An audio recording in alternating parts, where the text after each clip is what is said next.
Hi folks, I'm Nicole Gilbert, and this is the Stop Scrolling, Start Sewing podcast. Each Wednesday, join me as I share the ins and outs of that quilt life. If you don't have a sewing machine, you can bust out a pretty awesome Y-seam, or you're just interested in hearing the latest and greatest quilting news, this is the podcast for you.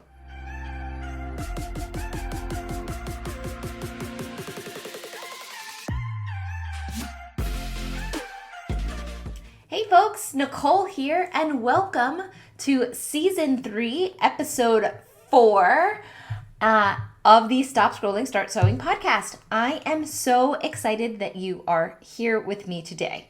So, holy smokes, guys. I am just so excited to be back in the groove of this podcast with all of you, and I just wanted to say a big thank you for everyone who has been joining in on YouTube. For those of you who are just jumping in now, we do have a new format on the podcast where we are both broadcasting on YouTube as well as on your favorite podcast provider. So you can follow on either platform or both. Okay, so let's get started with the quilt on the wall. So this is Kapow, and I just am obsessed with this quilt. I think that it is so much fun. It's actually just a repeat of the same block over and over again. It's fat quarter friendly, which is awesome. And I want to say you use 12 fat quarters for this size, which is just like a generous throw. It's 3 stars by 4 stars. It kind of has like a swoon vibe if you're familiar with the Swoon quilt by Camille Ross Kelly. But it's just different. It's a little bit more jazzy, if you will. It kind of gives me like a fireworks vibe from it. And I have seen it done in really bright colors, and I've seen it done in really muted colors, and both look phenomenal. In this quilt, I used a hodgepodge of fabrics. It's all Tula Pink, because you know me, but it is some True Colors, some Daydreamer, some Curiouser. I even want to say there's like, not Zuma. What one? There's a throwback, the elephant. Free Spirit? No. Spirit Animal? Spirit Animal. Don't quote me on that, but I think this is Spirit Animal. Anyway, a lot of different fabrics in this one. What's really smart about it is that from the one fat quarter, you create 3 separate cut groups, so like A, B, and C, and then each star is an A from one fabric, a B from another, and a C from a third. And so those 12 fat quarters all scrambled up give you the different stars. And it's really fun because you can get really, really scrappy, all sorts of fabrics, but it makes it tie into one another when you've got, the same fabric as the star in this one, the central star in this one, and like the outer circle in this one down here that you can't really see because I'm blocking it. But that continuity really allows you to get a little bit crazy with the fabrics, and it looks really, really good. I have a link in the show notes or video description, depending on where you are viewing or listening, to this quilt pattern if you are interested in grabbing a copy for yourself. It's a really quick make and a lot of fun to put together. So, booyah! Okay, that is the Kapow quilt. It's pieced by me, and then I actually long-armed it as well.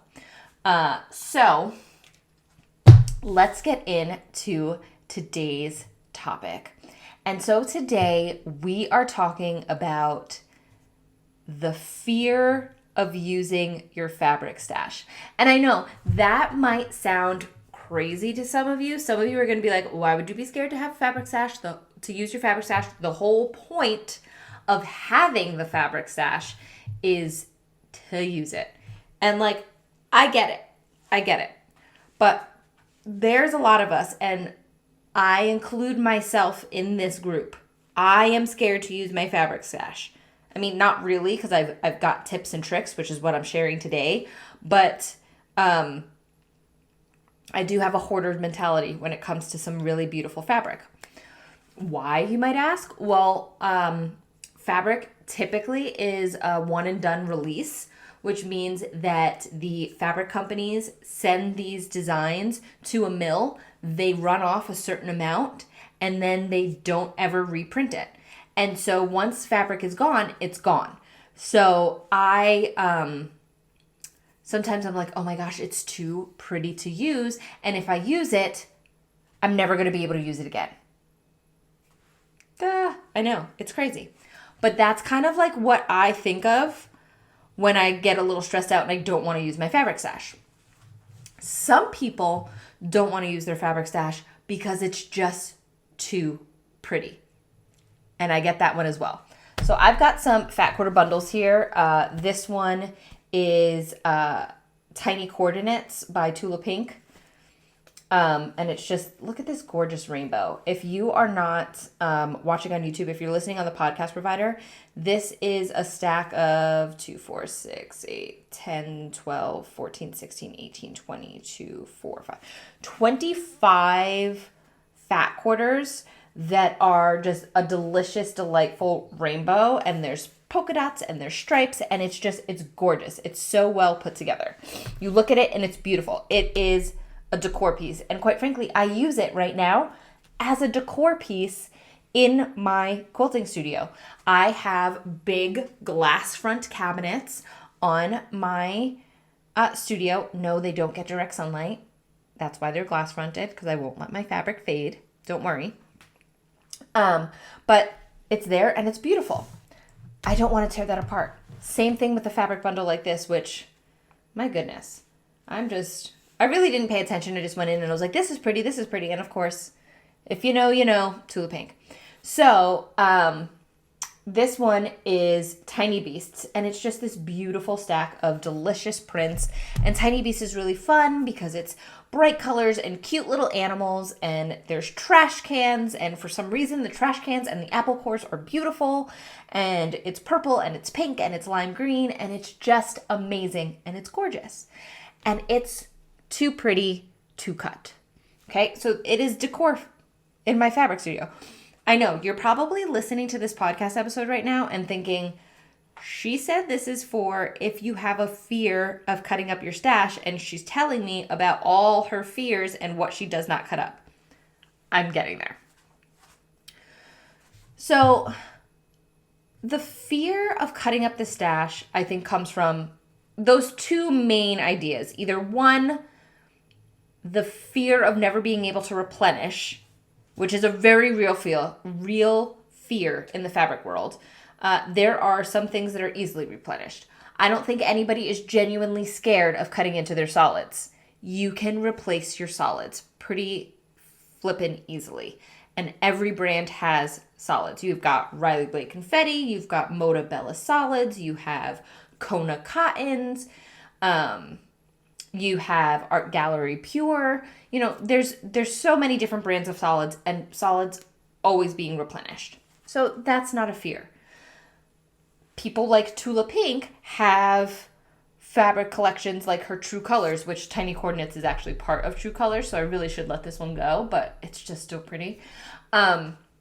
Which are prints that are always available, constantly replenishing, constantly restocking. And they're great because they're coordinating.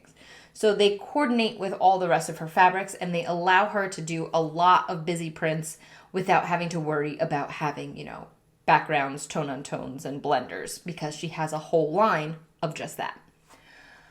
So that the fear of not being able to replenish, very real. The fear of cutting into something because it's just too pretty. One, I want to answer that one. Like, really, hi, my name's Nicole, and I'm a fabricaholic. I want to really talk about this right now. Okay. Yes, the fabric is just too pretty. It's true. I'm not going to be like, it's not a big deal. It is a big deal. If you're somebody like me who is I've gone beyond hobby quilter. I'm a professional quilter. I'm a quilt instructor. I love fabric, like truly, truly love fabric. And so I do think some things are just, they're works of art. I can appreciate them from the designer's point of view as far as like, holy cow, somebody thought this up, put it out of their brain, and now I get to use it as an art material. But did you catch what I just said at the end? I get to use it as an art material. It is a medium. The same way a sculptor uses clay, the same way a painter uses acrylics, fabric is my medium. Use it. Somebody else has gone through a lot of work to provide you with something that you literally are in love with and think it's too pretty. Like, think about that. That's pretty stinking cool. So I really want you to kind of wrap your brain around that one. I also want you to take in consideration the fact that, especially like, I'm pointing at the quilt behind me, the Kapow quilt. Remember that fabric that I was like, oh, I can't really place that. I think it's free. I think it's spirit animal. This has been a fat quarter that has been bouncing around in my fabric stash for a long time. I have some pretty throwback fabrics. And I will say some like real throwback fabrics of like Tula Pinks. Like I'm not gonna cut up the Cheshire cats from Tabby Road. Mostly because like if you've done a Google search or an Etsy search, you'll realize that fat quarter is like worth a lot of money. Totally different ballgame.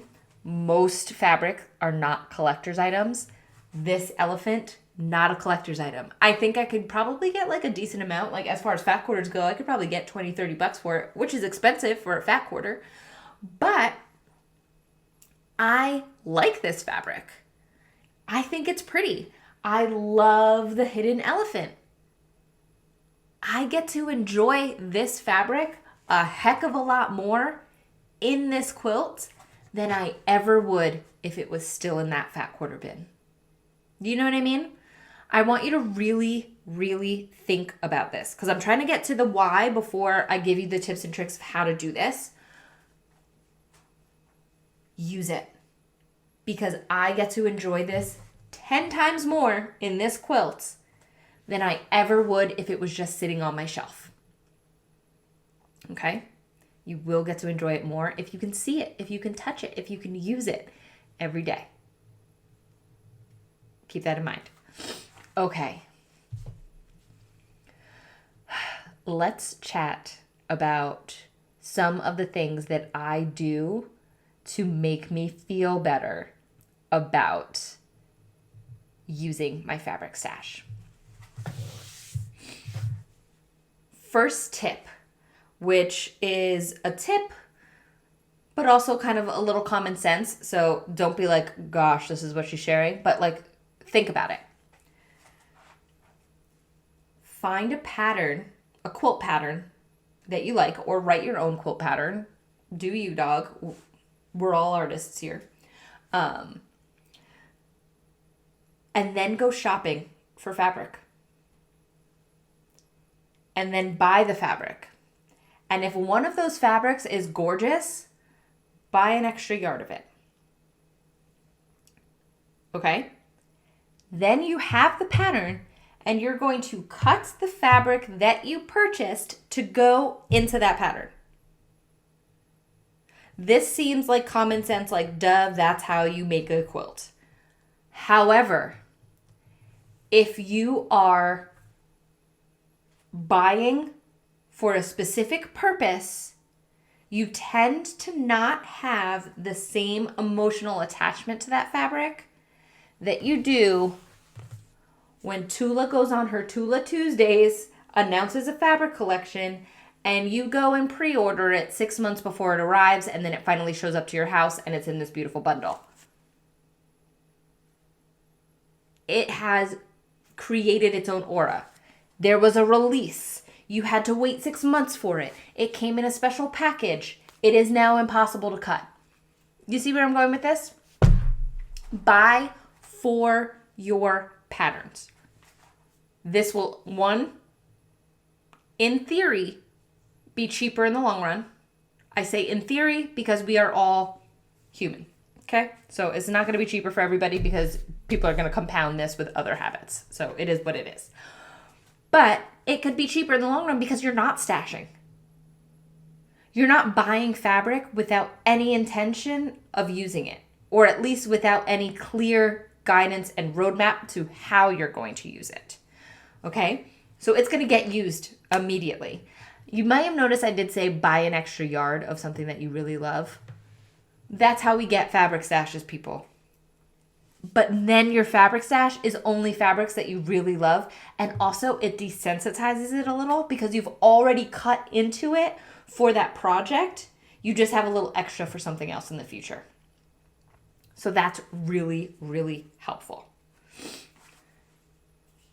Another thing that you can do, which is something I absolutely do, especially when it comes to fabric collections by designers that I absolutely adore.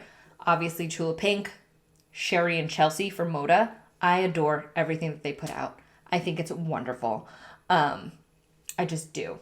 Bonnie and Camille, samesies.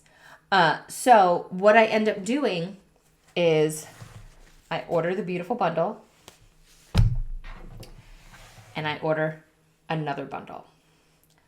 And sometimes I order another bundle and another bundle. I did it. I'm not kidding. So 4 bundles. I ordered 4 bundles. Okay? This one is never going to get touched. It's just not. It's beautiful and I love it and I want to look at it. I want to use it as decor.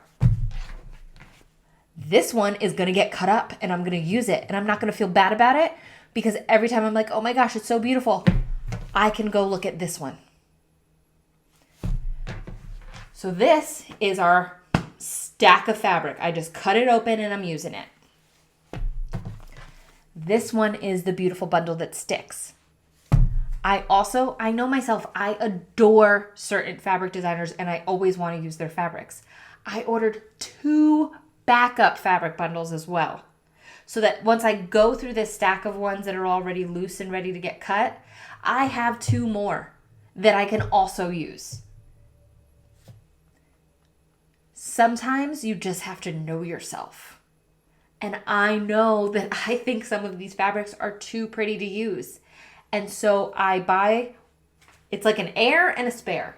You are going to be the most beautiful one in the land. You get to sit on the top shelf and lord it over everybody else. These ones are our worker bees. And these are the ones that are going to go into our quilts. Does that make sense? I hope it makes sense because that's like, I would say, number one thing to do. Another thing that you can do, which I have always done, is I buy, I do the whole fabric bundle thing. I buy fabrics for a specific pattern. But let's say a collection comes out, like Curiouser and Curiouser. And it's a beautiful collection. The colorway is awesome throughout. I wasn't in love with every single print. I liked them all. But that love, that pull, I need to use every single one, I didn't have it except for the drippy roses. Those drippy roses were gorgeous. So you know what I did? I bought 2 yards of each colorway of the drippy roses. So now I have yardage of drippy roses.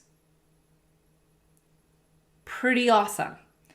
I can use that as much as I want. I've got yards and yards of it.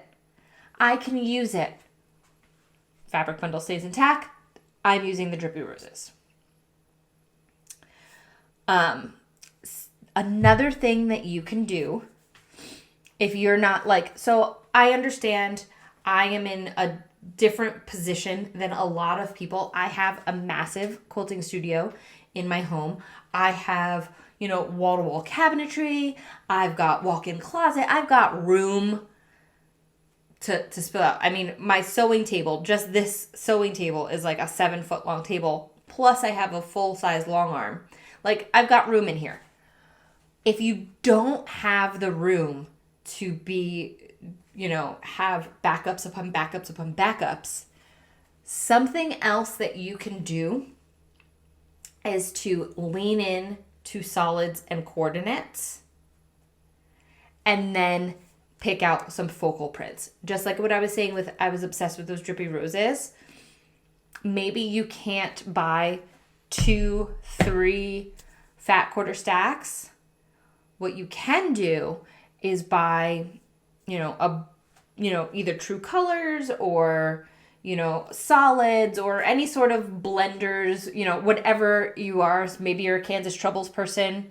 Maybe you're a Tula Pink people. Those are 2 very different types of quilting there. But buy like a core, like a library, like make your own library of 10 things.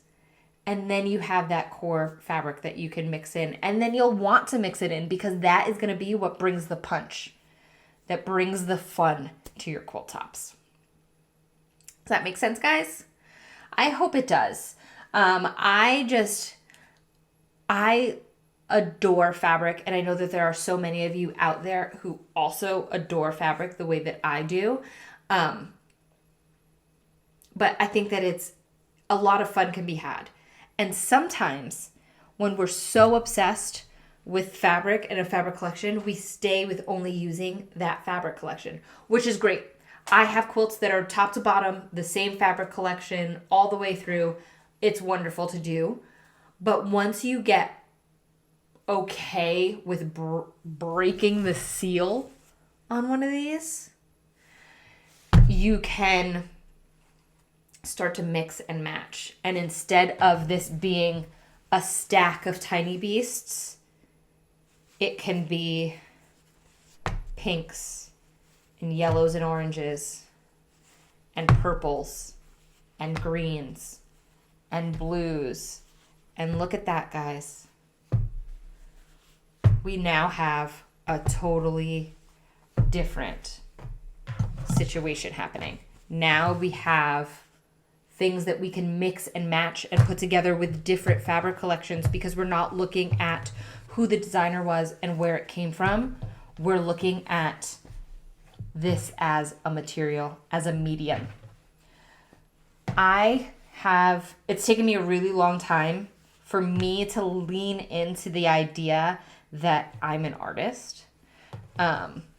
Because I would say I am a quintessential, basic chick, not gonna lie. Uggs, lattes from Starbucks, aviator sunglasses. It's my jam. I'm a basic chick and I'm so proud of it. But oftentimes when we think of ourselves in a certain way, we don't think of ourselves as artists. And nobody else on the planet could have made this quilt that's on the wall behind me but me. All the materials are out there for mass consumption. This is not a pattern that's just for me, and that's great. This is not fabric that was just for me, and that's okay too. But I chose what fabrics to put together, and I chose what pattern to utilize those fabrics in, and that makes me an artist. Said it. So I just wanted to leave you with that thought. Super exciting. It is what it is.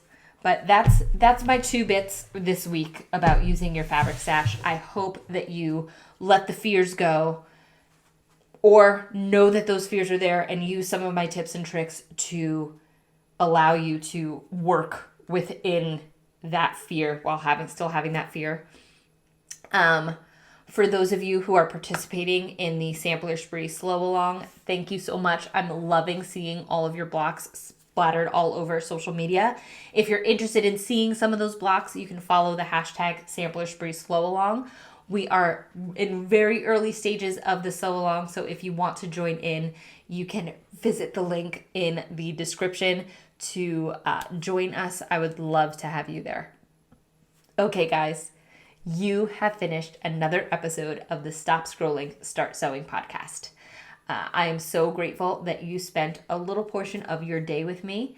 And to ensure that you never miss an episode, hit subscribe wherever you listen or watch this podcast.